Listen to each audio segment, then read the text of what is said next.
we're bringing you the news that happened around campus in the last 2 weeks. There was a Web Leader activity on December 12th and 13th. The 6th graders decorated cookies.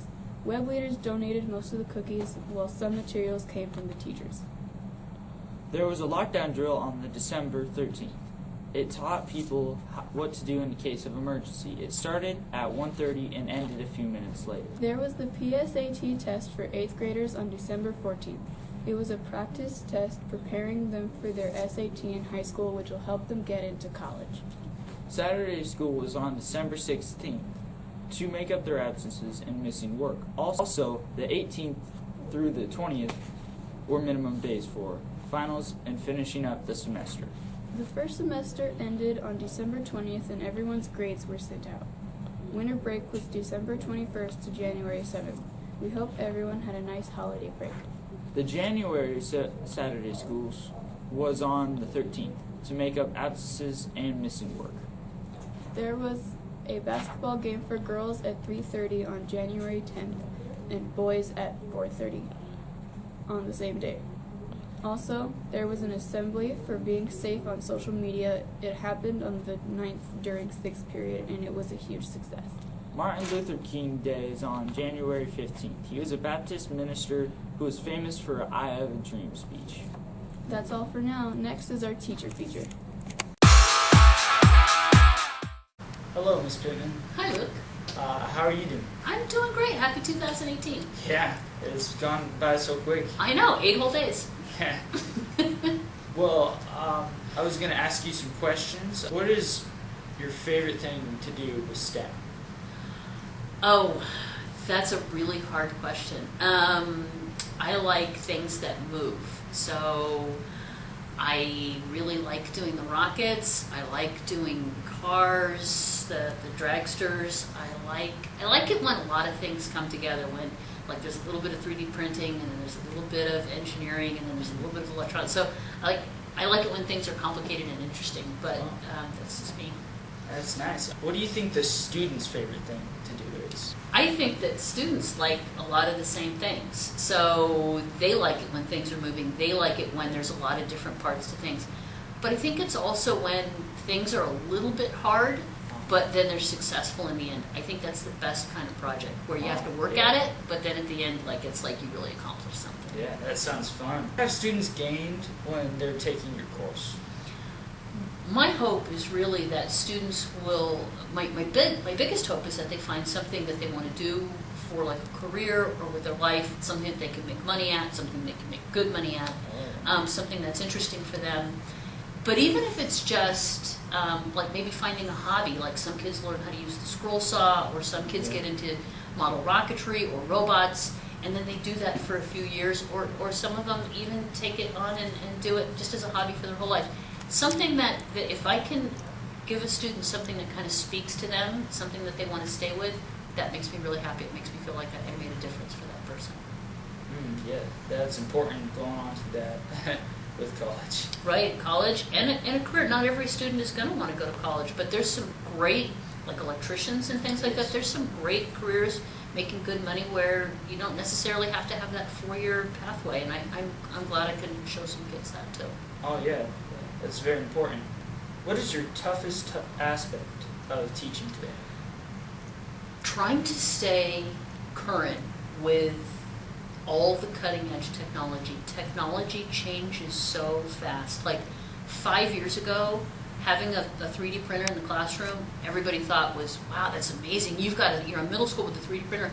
All middle schools have a 3D printer. Now I'm trying to do stuff with like drone racing and microcontrollers, and there's just so much out there, and I have to constantly stay on top of that and ahead of that, and it's hard. Things just, I don't know if it's just my age or what, but things just seem to be happening so quick, and I need to take that stuff and bring it down to a middle school level, and that's my biggest challenge, is staying ahead of things. Oh, yes. How would you use your students describe you? Well, I just asked you that question before we started this yes. interview, so I'm going to steal yours and say that I can be kind of fun. I try really hard to give students personal choice, like ask them what they want to do, what kinds of things do you want to learn, and try to make that happen.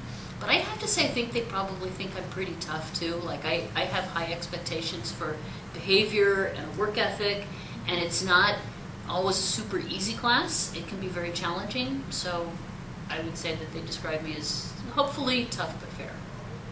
Okay. Have you traveled? Like, where would you go if you had to go? I love the national park system, and the United States has so many great national parks. I traveled a little bit. I went to Europe, and I've gone to some places when I was younger, when I liked to fly. But I don't really enjoy that anymore. I don't like going to airports and standing in line.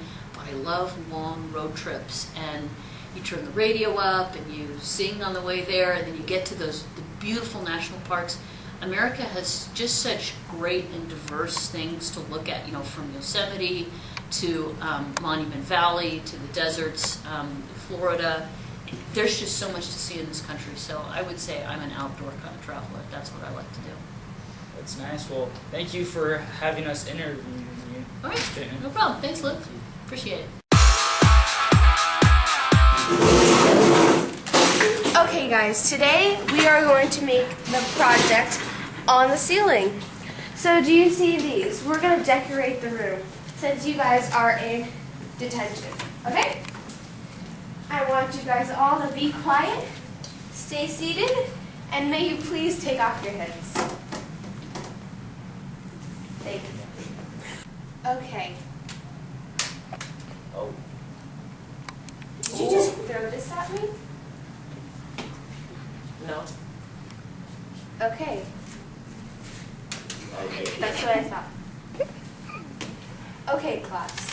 So, the supplies are in the back of the room. And we are going to go single file. Did you just try to throw this at me? Ooh, no. Yes. That's what happens when you're in detention. Respect your teachers. Thank you.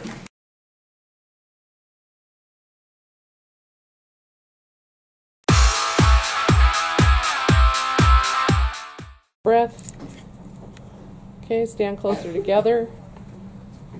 And then take a breath when you're ready, nice and loud. Hello, Mustangs. This is what's going on to happen on the campus in the next 2 weeks. There will be a winter dance on the 19th, and it will be called the Snowball. It will be a semi-formal dance. We will hope everyone has fun.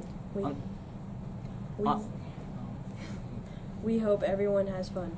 Okay, so you're going to need to do that part over again because you can't do it twice sorry. like that. So, start from here, Jameson. There will be a winter dance on the 19th, and it will be called the Snowball. It will be a semi-formal dance. We hope everyone has fun. On the 19th, there will be an awards assembly for good grades and perfect attendance. Congratulations to everyone who earned an award. On January 20th, we will have a Saturday school from 8 o'clock to 12 o'clock to make up absences and missing work. Remember, you can show up without signing up if you need extra help or time to finish your work. On January 26th, there will be a minimum day for teacher collaboration. School gets out on 12/20. Start here again. Yeah. On January 26th, there will be a minimum day for teacher collaboration. School gets out on 12. Start again. This is a period. Oh, yeah. On January 26th, there will be a minimum day for teacher collaboration. School gets out at 12:20. Also, there will be a 4.0 party right after school for students who earn straight A's on the semester report card. On January 27th, there will be Saturday school to make up missing work and absences. Be sure to come on your own if you need help or extra time. On January 31st, there will be a science fair class visits with a lot of cool science projects.